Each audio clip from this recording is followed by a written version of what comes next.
स्वागत है आपका आपके अपने YouTube channel the queen of science में।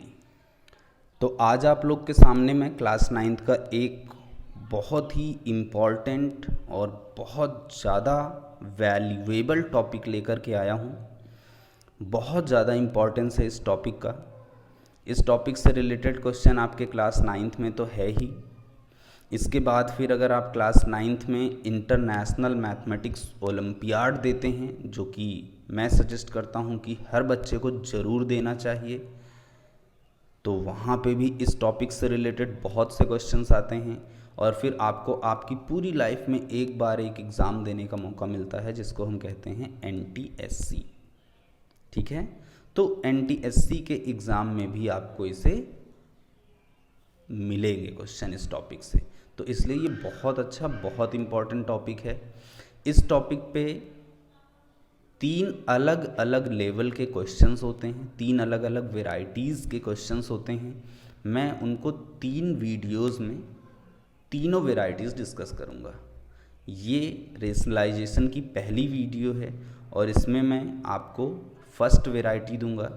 फिर इसके बाद आपको मैं सेकंड वीडियो मेरी मिलेगी मेरे ही चैनल पे। मैं तीनों वीडियोस में ऊपर जो थंबनेल लगा होता है, ऊपर जो आपको डिस्प्ले दिख रहा होता है, उस पर प्रॉपरली लिखा रहेगा rationalisation part 1, rationalisation part 2, rationalisation part 3। Part 1, part 2, part 3 करके मैं इन वीडियोस को अपलोड करूँगा। तो ये आपका पार्ट 1 है, रेशनलाइजेशन ऑफ डिनोमिनेटर। हमारे यहाँ कोर्स में जो है वो है डिनोमिनेटर का रेशनलाइजेशन। ठीक है, होने को रेशनलाइजेशन न्यूमरेटर का भी हो सकता है। आप जानते हैं जो नंबर p/q के फॉर्म में होते हैं, ऊपर जो नंबर p लिखा होता है दैट इज़ न्यूमरेटर और नीचे जो नंबर q लिखा होता है दैट इज़ डिनोमिनेटर। तो हम यहाँ पे डिनोमिनेटर का रेशनलाइजेशन करेंगे। मतलब कि अगर डिनोमिनेटर में हमें कोई इर्रेशनल नंबर मिलेगा तो हम उसको रेशनलाइज करके रैशनल बना देंगे, हमें उसे इर्रेशनल नहीं रखना है। ये एक मैथमेटिकल फंडा है कि कभी भी हम डिनोमिनेटर को इर्रेशनल के फॉर्म में नहीं छोड़ते हैं। बाय द वे, आप किसी और चैप्टर का कोई और क्वेश्चन कर रहे हों और उसका आंसर ऐसा आ जाए कि उसका डिनोमिनेटर इर्रेशनल हो, √2, √3, √5 या 1 + √2, 7 - √6, इस टाइप का आ जाए, तो हमें उसे पहले रेशनलाइज करना होता है, तब फाइनल आंसर देना होता है। तो यहाँ पे डिनोमिनेटर्स जो हैं रेशनलाइज करने के लिए वो 2 तरीके के होते हैं। कौन कौन से 2 तरीके, आप उन दोनों तरीकों को देख लीजिए।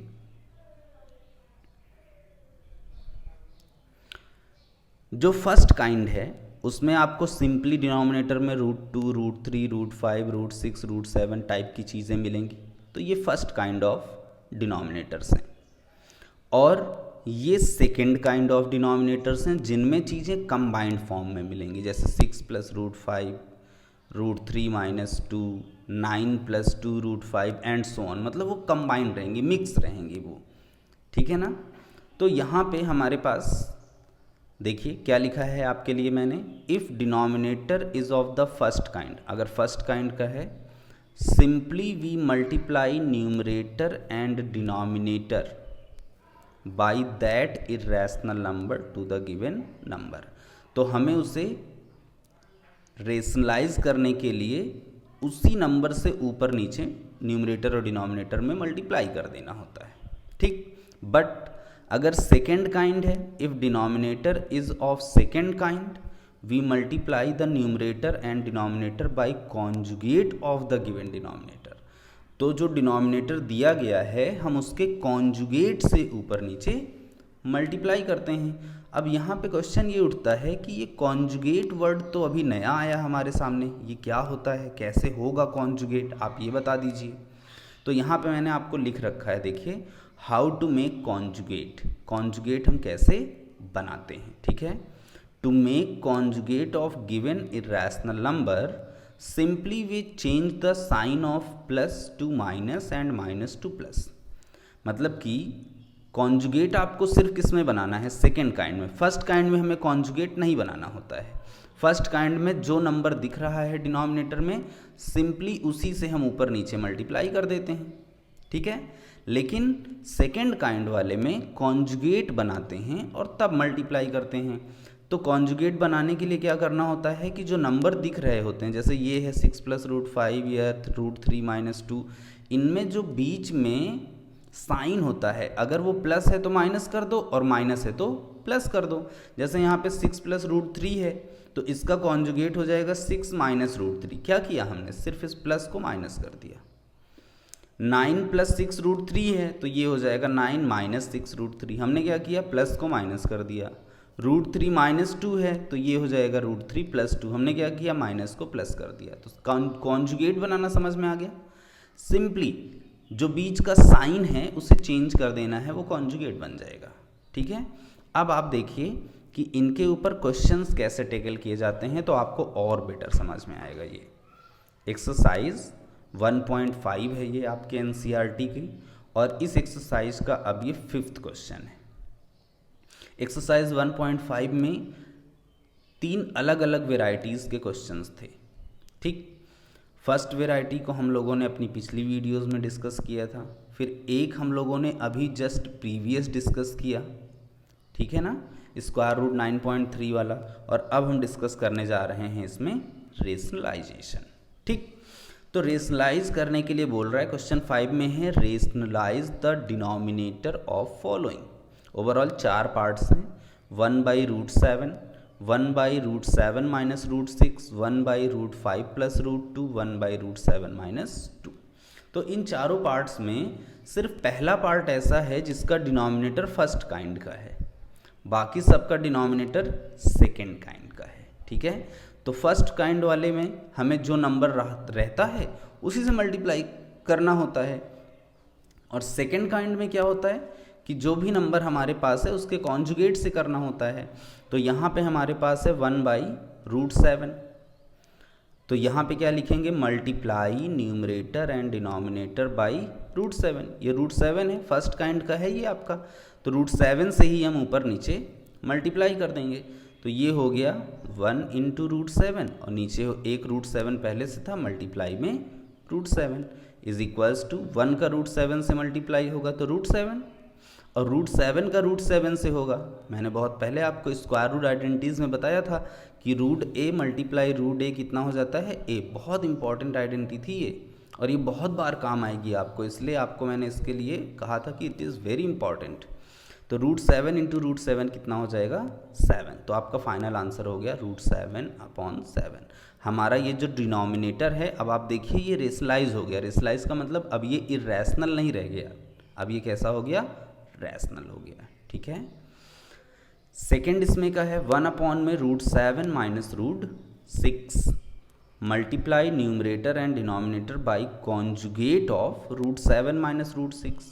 और √7 - √6 का कॉन्जुगेट क्या होगा, विच इज़ √7 + √6। मतलब हमें √7 + √6 से ऊपर नीचे मल्टीप्लाई कर देना है।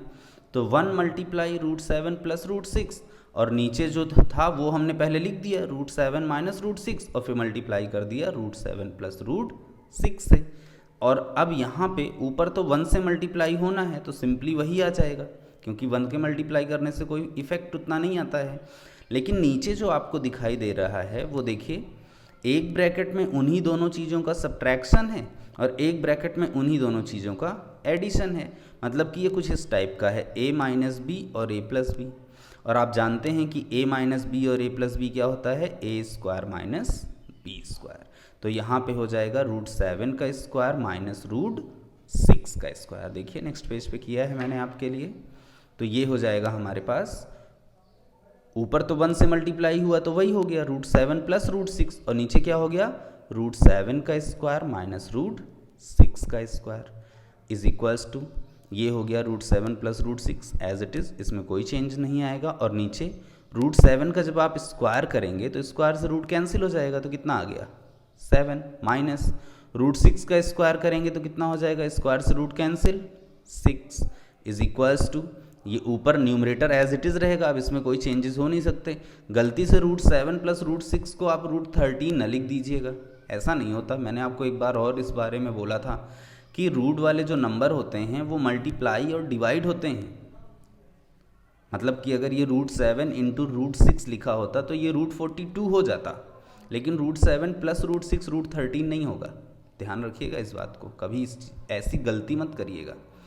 अपॉन में 7 माइनस 6 है तो 7 माइनस 6 कितना होता है 1, तो अपॉन में आप 1 यहाँ पे लिख भी सकते हैं और वैसे 1 से डिवाइड करने पे वही आंसर आता है, इसलिए इसका हमने फाइनल आंसर लिख दिया √7 प्लस √6। ठीक है, तो इसका भी डिनोमिनेटर क्या हो गया, रेशनलाइज हो गया, क्योंकि डिनोमिनेटर में अब कितना आएगा 1, और 1 कैसा नंबर है, रैशनल नंबर है। थर्ड पार्ट इसका एज इट इज़ है, तो इसलिए मैं उसको छोड़ रहा हूँ कि आप उसको खुद से करिएगा घर पे। इसका फोर्थ पार्ट देख लीजिए। फोर्थ पार्ट है 1/√7 माइनस 2। ठीक, तो 1/√7 माइनस 2 ये सेकेंड काइंड ऑफ डिनोमिनेटर है कि नहीं। तो हम क्या करेंगे, √7 माइनस 2 के कॉन्जुगेट से ऊपर नीचे मल्टीप्लाई करेंगे। क्या लिखा, multiply numerator and denominator by conjugate of √7 minus 2। और √7 माइनस 2 का कॉन्जुगेट क्या होगा, √7 प्लस 2। तो √7 प्लस 2 से हम ऊपर और नीचे मल्टीप्लाई कर देंगे। ठीक है, ऊपर 1 से मल्टीप्लाई हुआ तो ये हो गया 1 इंटू √7 प्लस 2, डिवाइड में ये हो गया √7 माइनस 2 तो पहले से था, और मल्टीप्लाई में कितना आ गया √7 प्लस 2, क्योंकि √7 प्लस 2 से ही हमने ऊपर नीचे मल्टीप्लाई किया है। ऊपर तो 1 से मल्टीप्लाई हो रहा है तो वो सिंपली एज इट इज़ आ जाएगा, लेकिन नीचे क्या यूज होगा, a माइनस बी और a प्लस बी। देखिए क्या लिखा है आपका, उन्हीं दोनों नंबर्स का सब्ट्रैक्शन और उन्हीं दोनों नंबर का एडिशन। तो ये होता है a² माइनस b², तो ये हो जाएगा आपका √7 का स्क्वायर माइनस 2 का square is equals to, numerator as it is, denominator में √7 का स्क्वायर करोगे तो स्क्वायर से रूट कैंसिल हो जाएगा, तो ये हो गया 7 माइनस, अब 2 का जब स्क्वायर करोगे तो 2 का स्क्वायर कितना होता है, 4 होता है। ठीक है, तो is equals to √7 plus 2 as it is upon में 7 माइनस 4 कितना हो गया, 3। तो आपका ये फाइनल आंसर हो गया। यहाँ पे आपका जो डिनोमिनेटर है वो कितना हो गया, 3, और 3 कैसा नंबर होता है, रैशनल नंबर होता है कि नहीं। तो इस अकॉर्डिंग ये हमारे जो है लेवल 1 था रेशनलाइजेशन के क्वेश्चंस का। तो इन क्वेश्चंस को हम लोगों ने यहाँ पे टैकल किया है। कुछ क्वेश्चंस मैं आपको प्रैक्टिस के लिए दे रहा हूँ जो कि आपको घर से कर लेना है। Rationalise the denominator of the following, ये 4/√3 सिर्फ सिंपली √3 से ऊपर नीचे मल्टीप्लाई होगा। 6/√7 √6 से ऊपर नीचे मल्टीप्लाई होगा। 6/√6 तो √6 से ऊपर नीचे मल्टीप्लाई होगा। 1/√3 plus √2 second kind of denominator है, तो इसमें कॉन्जुगेट बन जाएगा, ये जो प्लस साइन है क्या हो जाएगा, √3 माइनस √2 से ऊपर नीचे मल्टीप्लाई।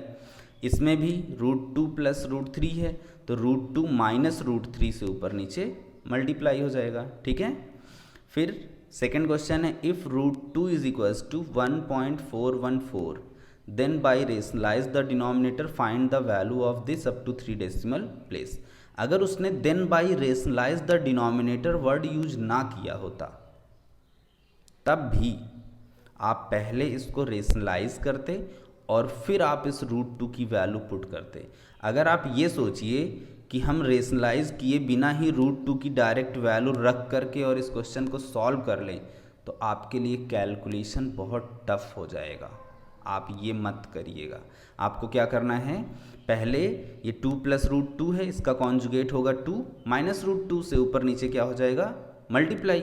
ठीक है, और उसके बाद फिर आप इसको पहले थोड़ा सा सॉल्व करिएगा। सॉल्व करने के बाद फिर आपको क्या करना है, इस √2 की जो वैल्यू है 1.414 जब काफ़ी अच्छा सिंप्लीफाई होकर के आपके सामने आ जाए तब आप इसकी वैल्यू को रखिएगा, तो क्वेश्चन आपका बहुत ईजिली सॉल्व हो जाएगा। और डेसिमल के 3 प्लेस तक वैल्यू देनी है। अगर बाय द वे डेसिमल के 4 प्लेस तक जाता है तो आप उसको क्या करिएगा, राउंड ऑफ कर दीजिएगा। राउंड ऑफ का रूल आई थिंक आप लोग को पता होगा। राउंड ऑफ में क्या करते हैं, 4 या 4 से छोटा नंबर अगर आपको हटाना है तो वो हट जाता है, उसके पहले वाले नंबर में कोई इम्पैक्ट नहीं आता। लेकिन अगर 4, 5 या 5 से बड़ा नंबर आपको हटाना है तो जब वो हटेगा तो उसके आगे वाले में 1 क्या हो जाएगा, ऐड हो जाएगा। ठीक है।